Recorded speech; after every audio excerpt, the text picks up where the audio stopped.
Hello বন্ধুরা, আজকে আমি দেখাবো কিভাবে ইউটিউবের জন্য একটি প্লেলিস্ট তৈরি করতে হয়।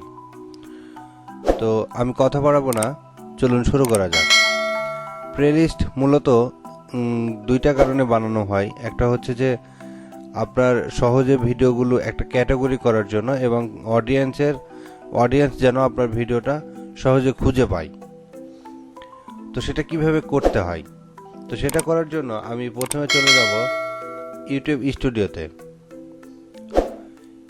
তো আপনারা ইউটিউব স্টুডিওতে আসার পরে এখানে দেখবেন কন্টেন্টে ক্লিক করবেন।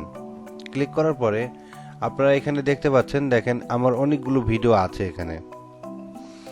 তো যেমন আমি দেখেন এখানে এই দুইটা ভিডিওটাকে আমি আলাদা করব, এই দুইটা ভিডিওটাকে আমি একটা প্লেলিস্টের মধ্যে ঢুকাবো।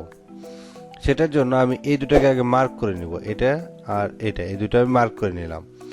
মার্ক করে নেওয়ার পরে আমি দেখেন অ্যাড টু প্লেলিস্ট, এখানে ক্লিক করব। করার পরে ক্রিয়েট প্লেলিস্ট, এখানে আসার পরে দেখতে পাচ্ছেন নিউ প্লেলিস্টে ক্লিক করব। করার পরে টাইটেল, তো আমি এখানে দেখেন টাইটেল হিসেবে আপাতত এটা দিচ্ছি কাঠের মিলে। এই মানে কাঠের মিলের যে ভিডিওগুলো সেগুলো আমি এখানে রাখবো, এই জন্য এটা দিলাম। আপনারা এখানে কি ভিডিও রাখবেন বা তার ডিসক্রিপশন বর্ণনাটা এখানে দিবেন, আমি আপাতত দিচ্ছি না, আমি এটাই দিয়ে দিলাম। দেওয়ার পরে ক্লিক করার পরে দেখবেন এই যে সেভে ক্লিক করে দেবেন। সেভ করার পরে দেখবেন যে এই ভিডিওগুলো একটা প্লেলিস্টের আওতায় চলে গেছে। তো আমি দেখেন এখানে ক্লিক করলাম, প্লেলিস্টে ক্লিক করার পরে দেখতে পাচ্ছেন এখানে এই যে দেখেন দুইটা ভিডিও আমি মার্ক করেছিলাম, এই দুইটা ভিডিও এই প্লেলিস্টের আকারে চলে এসছে। আমি যদি এখানে ক্লিক করি তাহলে আপনি দেখতে পাবেন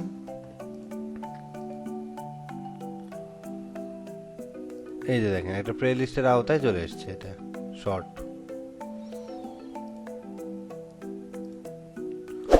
তো মূলত এটাই হলো প্লেলিস্ট,